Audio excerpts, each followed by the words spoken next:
Margaret always dreamed of the day she'd become a grandmother, imagining little feet running through her home and the smell of cookies in the air. She had a soft heart worn from years of love, and her greatest joy came from family moments and simple traditions. Her son, Daniel, was her only child, and she raised him alone after her husband passed away when Daniel was just 5. They were close, like best friends, always sharing meals, stories, and laughter. So when Daniel introduced her to Lisa, the woman he planned to marry, Margaret welcomed her with open arms and a hopeful heart. Lisa was polite but distant, always saying the right things but never truly opening up. Still, Margaret tried to give her the benefit of the doubt, believing that time and kindness could build a bond. When Lisa became pregnant, Margaret was overjoyed and began knitting baby clothes and writing letters to the future grandchild. She imagined rocking the baby to sleep, teaching them how to garden, and passing down family recipes. When baby Emma was born, Margaret cried tears of joy and whispered promises to love and protect her always. The first few months were beautiful, filled with visits, lullabies, and picture-taking. Margaret made herself helpful, bringing food and gently offering advice, always careful not to step on any toes. But slowly she noticed Lisa pulling away, making fewer calls and turning down visits. At first, Margaret thought it was just stress from being a new mom, so she gave them space. But as weeks turned into months, she was invited over less and less, and her messages often went unanswered. One day, she drove to their home with a basket of homemade soup and a soft blue blanket for Emma, only to be told by Lisa, "Now isn't a good time." Margaret stood there, holding the basket, hearing Emma cry from inside, but the door never opened. She went home, trying not to cry, telling herself that Lisa was probably just overwhelmed. The next day, she wrote Lisa a letter, apologizing if she had done anything wrong and saying she just missed seeing Emma. There was no reply. A week later, Daniel came to visit alone and looked tired and nervous. He hugged her, but it felt quick and forced. "Lisa thinks we need to set boundaries," he said, avoiding her eyes. Margaret felt her chest tighten, wondering what boundaries she had crossed by loving her family. She asked, "Can I at least see Emma this weekend?" Daniel hesitated and said, "It's better if we take some time right now." That night, Margaret sat at her kitchen table, staring at the empty high chair she'd bought for Emma. She tried to understand what went wrong, retracing every word and action she'd made. But she could find nothing that explained such coldness. Over the next few months, the silence grew louder. Her phone didn't ring, no new pictures came, and the door never opened when she knocked. She sent birthday cards, gifts, and holiday cookies, all of which were either ignored or returned. One day, she drove past the park and saw Emma playing with Lisa, now a toddler, laughing as she ran in circles. Margaret's heart ached as she stayed in her car, not wanting to make a scene. Lisa saw her from afar and picked Emma up, walking away quickly without a word. Margaret felt like a ghost in her own family story, a character erased without reason. She returned home, placed the uneaten cookies on the counter, and sat in silence. The picture of Emma as a newborn stayed on her fridge, a reminder of joy that now hurt to remember. She whispered into the quiet, "I love you, my sweet girl," hoping that love could travel even where words could not. And though her heart felt like it was breaking, she still believed in the power of love to find its way home. Margaret didn't stop hoping, even as the seasons changed and the silence between her and her son grew heavier. She planted flowers in her garden every spring, imagining little Emma picking daisies and laughing beside her. Each bloom felt like a small prayer, a wish that someday her granddaughter would remember her. On Sunday afternoons, she still baked cookies and set a place at the table for Emma, even though she knew the seat would stay empty. Her house, once filled with laughter and stories, had grown quiet and still, but she kept it warm in case her family ever returned. Margaret continued to send birthday cards, each one more detailed and loving than the last, even though none were acknowledged. She never missed a holiday, always leaving gifts on the porch in bright wrapping paper with gentle handwritten notes. But each time, the gifts would either sit untouched or be returned by the mailman days later. One time, she included a hand-sewn doll for Emma, dressed in a yellow dress just like the one Margaret wore as a child. The doll came back in a box without a word, and Margaret quietly placed it on her mantel. Some nights, she held the doll in her lap while reading aloud the stories she used to read to Daniel. Her voice would shake, but she always made it to the end, even when her tears fell on the pages. She started writing letters to Emma in a notebook, one every week, describing her life, her dreams, and how much she loved her. "Dear Emma," she wrote in one, "I hope you never forget how special you are, even if we can't be together right now." These letters became her way of staying connected, even if Emma never got to read them. In her garden, she carved Emma's name into a small wooden sign and placed it near the roses. Every morning, she greeted it like a person, saying, "Good morning, sweetheart," before beginning her day. Neighbors sometimes asked why she still bothered when the family clearly didn't want her around. Margaret would smile kindly and say, "Because love doesn't quit, no matter what others do." Deep down, she still believed Daniel would come back, that he'd remember how close they once were. She wondered if Lisa had told him lies or made him choose between them. Margaret tried to be fair, but the pain made her wonder how someone could be so heartless. She never raised her voice, never said a cruel word, and always offered kindness, even when it wasn't returned. But no amount of good deeds could open the door that Lisa had closed so tightly. One winter evening, Margaret saw Daniel at the grocery store. Her heart raced, and she called his name, but he pretended not to hear her. He pushed his cart away quickly, leaving her standing by the apples with tears in her eyes. She wanted to run after him, to beg him to talk, but her feet felt too heavy. That night, she cried harder than she had in months, her pillow soaked with sorrow. The pain of being ignored by her only child cut deeper than any wound she had ever known. She tried to write a letter to Daniel, but she couldn't find the right words. Instead, she wrote in her journal, "If they ever ask about me, tell them I never stopped loving them."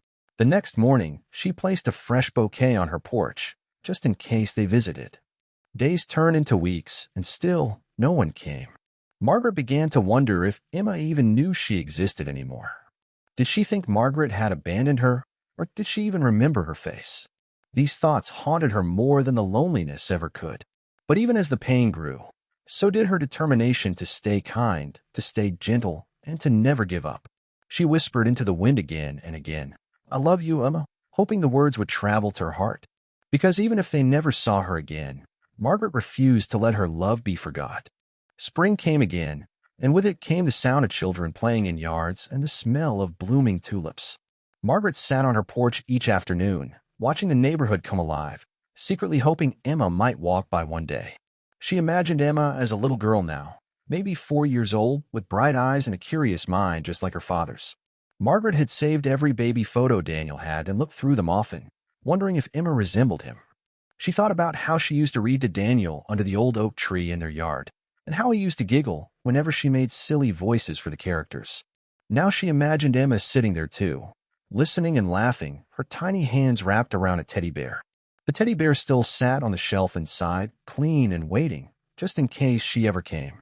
One morning, Margaret decided to record her letters to Emma using an old cassette player, thinking maybe one day Emma would hear her voice.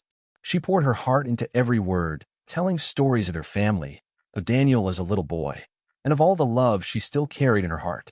She spoke gently, smiling through tears, always ending with, "I love you, Emma. I always will." Every tape was labeled by date, carefully stored in a box labeled for Emma. On her birthday, Margaret mailed another package, this time with a photo album of Daniel's childhood. She hoped Lisa might at least show Emma the pictures, even if she didn't tell her who sent them. But again, the package came back with a yellow sticker, "Return to sender." Margaret sat on her kitchen floor with the box in her lap, staring at the label as though it had punched her in the chest. She called Daniel's number, desperate to talk, but it went straight to voicemail. Her voice shook as she said, "Please, just let me see her." Just once. Days passed, and the phone remained silent, as if her message had been swallowed by the air. One evening, she saw Emma's photo online. Lisa had posted it to a public event page for a local school fundraiser. Emma was holding a paper star and smiling so wide that Margaret's heart swelled with pride and pain. She saved the photo quietly, printing it and framing it, pretending it had been sent to her.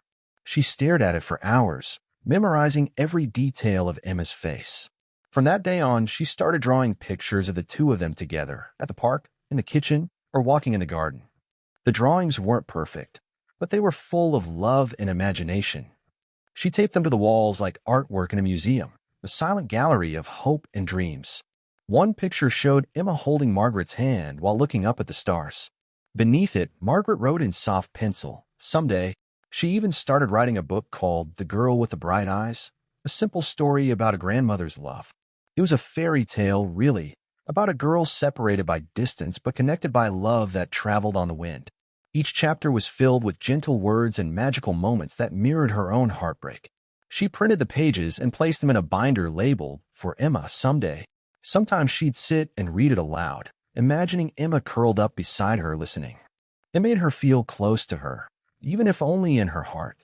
Margaret didn't know if Lisa or Daniel would ever let her be a part of Emma's life again. But she refused to disappear without leaving behind pieces of her love. Love, she believed, wasn't about being seen. It was about showing up even when no one's watching. It was about planting flowers you might never see bloom, just in case someone else someday does. And so she kept writing, kept drawing, and kept believing that one day, Emma would come looking for the woman who never stopped loving her. Because the bond between a grandmother and grandchild, once formed, never truly breaks. It only hides, waiting to be found again. Margaret would be here when that day came, arms wide open and heart ready. Another year passed, and with it came a new set of holidays, each one a painful reminder of the distance between Margaret and her family. Christmas arrived, and the familiar songs played on the radio, but Margaret couldn't bring herself to decorate her tree. She kept the old ornaments in the attic, packed away in a box labeled Family Christmas. Every year, she'd imagine Emma helping her hang the ornaments, giggling when the lights flickered on. Instead, she sat quietly in her living room, watching the snow fall outside, wishing she could be a part of those moments. Her neighbors, seeing the sadness in her eyes, offered to include her in their holiday meals, but she always politely declined. The absence of her family weighed too heavily on her heart to pretend everything was fine. Even with a warm invitation from her neighbors, the truth was, there was an empty seat at her table that couldn't be filled by anyone else. She wrote a letter to Emma that Christmas, once again sharing stories and warm wishes. But this time she added something new. "I promise I will always be here for you, even if you can't be here with me." She sealed the envelope with a kiss and left it by the door, just in case Emma might come by. She knew it was unlikely, but hope, as always, was the last thing she could hold on to. On Christmas Eve, Margaret attended the church service alone, the soft candlelight flickering in the dark. She sang the carols softly, her voice trembling with emotion, but the familiar songs felt distant. She prayed for her family, for Daniel, for Lisa, and most of all for Emma, hoping that wherever they were safe and happy. The next morning, she woke up to an empty house, no phone calls, no messages, no sign of anyone remembering. Margaret sat at her kitchen table and ate her breakfast in silence, looking at the cards on the mantel that had never been opened. She couldn't bear to pack them away, so she left them out, as if they could somehow keep the connection alive. As she sipped her tea, her mind wandered back to when Daniel was little. She thought about all the years they spent celebrating Christmas together, building snowmen, and sharing presents. It felt like another lifetime, one that she could never return to. But even with all the sadness, she never stopped believing in the love that had once existed between them. One day, while walking to the post office, Margaret passed by a small park and saw a mother with her daughter. The little girl was laughing, running in circles, her pigtails bouncing as she played in the snow. Margaret stopped for a moment, watching them with a bittersweet smile, wishing with all her heart that it was her and Emma. The mother caught her eye and smiled kindly, and for a brief moment, Margaret felt seen. She wanted to say something, to share her story, but the words didn't come. Instead, she walked away, her heart aching, but knowing that no matter how much time passed, she would never stop loving Emma. That night, she sat by the fire, writing another letter, this time to Daniel. "I miss you more than I can say," she wrote. "Please don't forget that I love you, and I'll always be here when you're ready." She placed it on the mantel next to the others, hoping he would find it someday, even if it wasn't today. Margaret didn't know if he would ever come around, but she had learned something important over the years. Love didn't need to be returned to still exist. It could live on quietly, silently, without needing recognition or acknowledgement. The love she had for Daniel and Emma wasn't conditional. It wasn't based on whether they came to visit or answered her calls. It simply was, and that was enough for her. As the year wore on, Margaret continued to write, to draw, to hold on to the memories that had once been so precious. She didn't know what the future held, but she knew that her love for Emma would never fade, no matter how long it took. And when the day came that Emma would seek her out, Margaret would be ready, her arms open wide and her heart still full of love. Summer finally arrived, and with it came the warmth that Margaret had longed for during the cold months of waiting. She spent more time outside, tending to her garden and watching the birds fly across the sky, their wings carrying them toward places she would never go. The house felt brighter, the flowers blooming more than they had in years, as though nature itself was telling her to keep going. Yet, despite the beauty of the world around her, the emptiness of her home still echoed in the corners of every room. It had been years since she had seen Emma smile, heard her laugh, or even felt the gentle touch of her hand. But Margaret kept herself busy, believing that if she filled her days with purpose, the pain of separation might dull over time. One afternoon, while at the market, she overheard a conversation between two women talking about their grandchildren. "Oh, Sarah is so much like her mother," one woman said.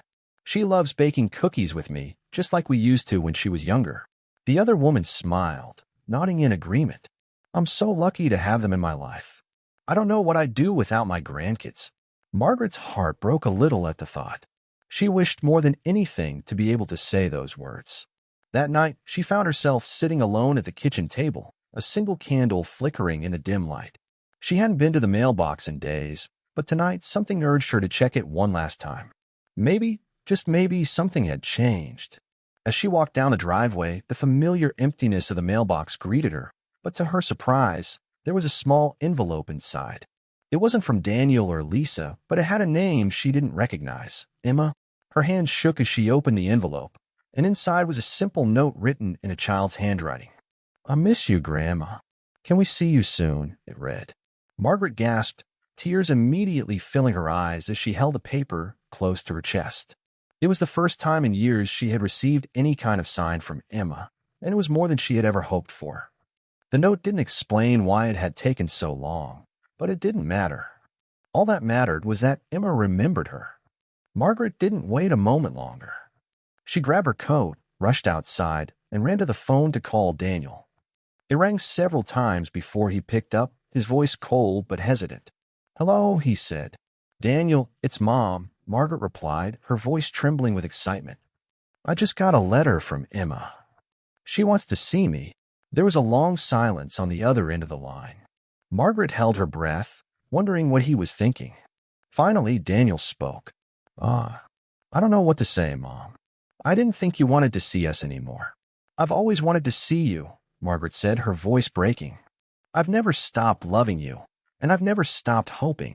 There was another silence, and Margaret's heart sank, afraid that this, too, would be a moment she had waited for but never truly lived to see. But then Daniel spoke again, this time softer. "I'll talk to Lisa. We'll see what we can do." Margaret didn't know if it was the end of something or the beginning of something new, but she dared to hope again. The next few days passed in a blur as Margaret waited for news. She kept the letter from Emma in her pocket, looking at it whenever she felt the doubt creeping in. Each time she read those simple words, she felt the bond between them grow stronger. Finally, one afternoon, Daniel called again. "We're coming over tomorrow," he said. "It's not much, but I think it's time." Margaret could hardly believe her ears. "You're coming?" "Yes, but I need you to understand, Mom," Daniel said slowly. "Lisa still isn't happy about this. It's going to take time." Margaret nodded, though she knew he couldn't see her. "I understand. I'll be here." The following day, as the clock ticked closer to their arrival, Margaret prepared her home like it was the most important event of her life.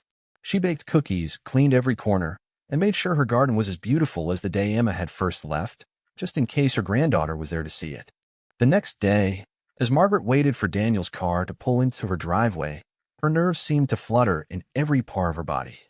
She sat by the window, watching the clock tick, each minute stretching longer than the last. It felt like a dream, a moment she had longed for but never truly believed would come. As the car finally appeared, her heart skipped a beat, and she rushed to the door, hands trembling with anticipation. Daniel stepped out of the car first, his face still as unreadable as ever. He didn't say anything at first, just walked toward her with a solemn expression. Margaret opened her arms wide, ready to embrace him, but he hesitated before stepping inside. Behind him, there was Emma, standing shyly near the car, her big eyes scanning the house as though taking everything in for the first time. Margaret's breath caught in her throat, and for a moment, it felt as though the world had stopped spinning. She stepped forward cautiously, not wanting to scare Emma, but her voice broke when she spoke. "Emma, oh Emma." The little girl looked up at her, unsure, but there was a flicker of recognition in her gaze. Margaret crouched down, slowly and gently extending her arms, trying not to overwhelm the child. Emma took a small step forward, then another, before hesitantly reaching for Margaret's hand. A wave of warmth rushed over Margaret, and she squeezed Emma's hand softly, as though to say, "I'm here." Daniel stood quietly behind them, his face softening as he watched the reunion unfold, but he said nothing. "It's so good to finally see you, sweet girl," Margaret whispered, her voice thick with emotion. Emma smiled just a little, her fingers still holding Margaret's hand as they stood there in the doorway. Margaret looked up at Daniel, her eyes filled with tears of gratitude. He nodded, though there was an edge of caution in his expression. "I'm glad you two are okay," he said, his voice low. "But we're not here for long, Mom. We just wanted to see how things go." Margaret nodded, understanding that it was a fragile moment, one that might not last. "Of course, I don't expect anything," she said gently. "I just want to be here for Emma. I want her to know she has a place with me." Daniel gave a small sigh, stepping forward and pulling Emma inside. "Come on, sweetie. Let's go sit down." Margaret followed them into the living room, her heart pounding as she prepared herself for whatever might come next. Emma sat on the couch, her small hands tucked into her lap, eyes darting around the room, clearly nervous but trying to be brave. Margaret sat next to her, smiling warmly but not wanting to push her too hard. She reached over to the coffee table and picked up a book she had kept for years, a picture book Daniel had loved when he was a child. "I have a story I want to read to you," Margaret said softly, opening the book to a page filled with colorful illustrations. Emma glanced at her, then at the book, her eyes widening slightly. "Is it for me?" she asked in a quiet voice, her words almost a whisper. Margaret nodded, her heart swelling with joy. "Yes, it's for you, sweet girl." She began to read, her voice steady and gentle, telling the story of a little bird who learned to fly high above the world. As she read, Emma slowly leaned forward, her curiosity overtaking her shyness. By the end of the story, Margaret looked down to see that Emma had fallen asleep with her head resting on her shoulder. A soft sigh escaped Margaret's lips as she smiled, feeling a sense of peace wash over her. She hadn't expected Emma to warm up so quickly, but the bond between them was undeniable, a connection that felt timeless and strong. Daniel was watching quietly from the doorway, his arms crossed, but his expression was softer now. "She's been through a lot," he said quietly, almost as if speaking to himself. "Lisa, well, she doesn't understand why you're so important to Emma, but I do. I just want what's best for her." Margaret didn't say anything at first. She just kept her gaze on Emma, wishing with all her heart that this moment would last forever. The next few weeks passed in a blur of small, beautiful moments, each one another step in the fragile healing process. Emma started visiting more frequently, always with Daniel, though he still seemed guarded. Margaret didn't mind. She knew that trust was something that had to be earned, and she was willing to wait. Each time Emma arrived, Margaret greeted her with a warm hug, always careful not to overwhelm her. They spent hours reading together, playing simple games, and even baking cookies, the same ones Margaret had made all those years ago for Daniel. It felt like the past and present were merging, like a bridge that had been broken for years was slowly being rebuilt. As the days went on, Emma grew more comfortable in Margaret's presence, her laughter filling the house once again. But despite the growing bond between them, there was still an underlying tension between Margaret and Daniel. He visited more frequently, but each conversation seemed to linger on unresolved feelings, on wounds that hadn't fully healed. One afternoon, as Daniel helped Margaret carry in groceries, the silence between them finally broke. "You really think you can just pick up where you left off?" Daniel asked, his voice tight. Margaret paused, placing a carton of eggs on the counter. "I'm not trying to erase the past, Daniel. I'm just trying to be a part of Emma's life." Daniel shook his head, his jaw clenched. "It's not that simple. Lisa doesn't understand why you're so important to Emma. She's still angry. It's hard for me to explain that to her." Margaret felt a pang of guilt, but she didn't back down. "I know this isn't easy, but I've always been a part of Emma's life, even if I've been kept away. I just want her to know I'm here." Daniel exhaled sharply, running a hand through his hair. "I don't know, Mom. I don't know if Lisa will ever come around." "You don't have to make her understand," Margaret said gently. "I'm not asking for her approval. I'm asking for a chance. A chance to be there for Emma, to show her how much I love her." There was a long pause, and for a moment Margaret thought Daniel might walk away, just like he had in the past.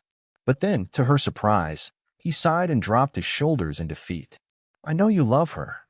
I just wish things were different. Margaret placed a hand on his arm, looking him in the eye. We can't change the past, Daniel, but we can still choose how we move forward. I won't give up on Emma, and I hope one day you won't give up on me either. Daniel's expression softened, and he nodded, though it was clear that he still carried a weight on his shoulders. I just don't want to make the wrong choice, he murmured. The wrong choice would be to shut out love, Margaret said quietly, her voice filled with conviction. We have to make room for it, no matter how messy it gets. Daniel was silent for a moment before he spoke again, his voice softer. I'll try. For Emma. But I can't promise anything. Margaret smiled, grateful for the small step forward. That's all I can ask for. The days turned into weeks, and Emma's visits continued to grow in frequency. Margaret's home became a place of joy again, filled with the sound of Emma's laughter, the smell of cookies in the oven, and the warmth of togetherness. But there were still moments of quiet hesitation, when Daniel would withdraw or when Emma would look up at him as if seeking his approval. Margaret understood that these moments were part of the process, part of the healing that was slowly happening. She didn't expect everything to be perfect. She didn't even expect everything to go back to the way it was. All she wanted was to be a part of Emma's world again, to be there for her in the way that only a grandmother could. One afternoon, as they sat on the porch watching the sunset, Margaret held Emma's hand and spoke quietly. You're growing up so fast, sweet girl, she said, her voice full of love. Emma smiled up at her, the same sweet smile that Margaret remembered from when she was just a toddler. I want to come back every day, Emma said softly, looking up at Margaret with wide, hopeful eyes. Margaret's heart swelled at the words, and she kissed Emma's forehead gently. I would love that more than anything. As Emma ran off to play in the yard, Margaret sat back in her chair, watching the sky turn from pink to orange. She didn't know what the future held, but for the first time in years, she felt a sense of peace. She had her family back, even if just a little, and that was enough for now. Margaret knew there was still a long road ahead, one filled with ups and downs, but she was ready to walk it step by step. Because for the first time in a long while, she believed that love, even after all this time, could still heal the wounds of the past. Weeks turned into months, and Margaret found herself adjusting to the new normal. Emma visiting regularly, Daniel coming over every now and then, and life resuming a rhythm she hadn't known for years. The house felt full again, even if it was only for a few hours a day. Margaret had learned to cherish every second, every laugh, every hug, and every moment spent with her granddaughter. But though she felt a sense of peace, there were still times when she would catch a glimpse of Daniel's troubled expression. He was trying, she knew that, but the weight of the past still hung heavy between them. One evening, as they sat around the dinner table, Daniel spoke up, his voice quieter than usual. Mom, there's something I've been meaning to say, he began, his eyes not quite meeting hers. Margaret set down her fork, her heart suddenly racing. What is it, Daniel? She asked, bracing herself. He sighed deeply before looking at her. I want you to know that I'm trying to be a better son. I've been holding on to a lot of anger, and I didn't realize how much it was affecting everything. Margaret's heart swelled with emotion, and she placed her hand over his. I know, son. I know it's been hard. I never wanted to make things difficult between us.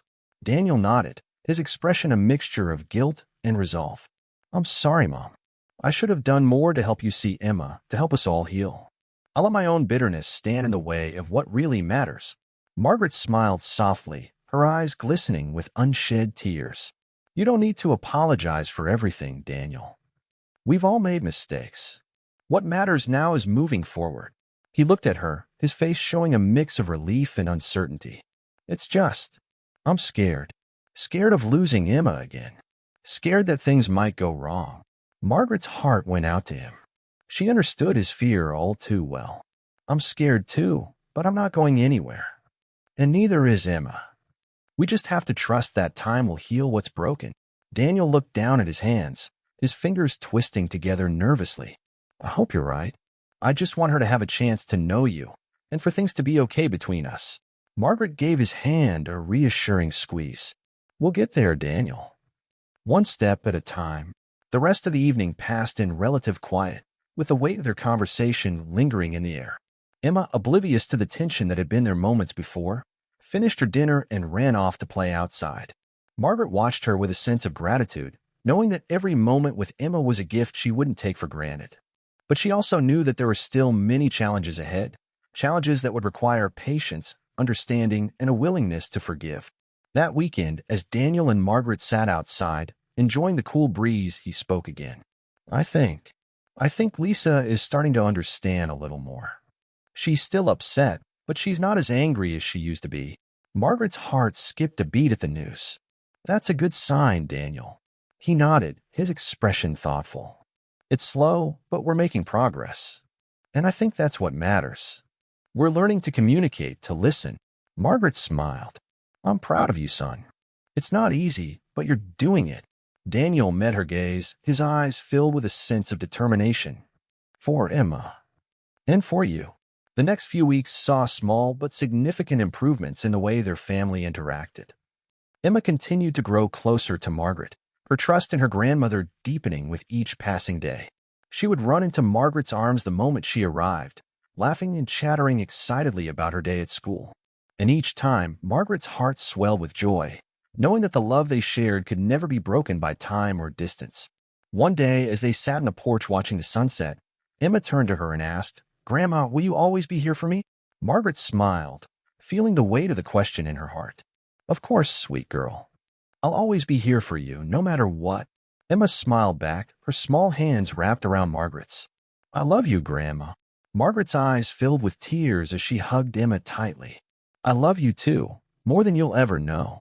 As the months continued to pass, the tension that had once filled the space between them seemed to fade. Daniel and Lisa still had their disagreements, but they were learning to work through them to find common ground for the sake of Emma. And Margaret, she had learned to live with the uncertainty, knowing that sometimes love had to be patient.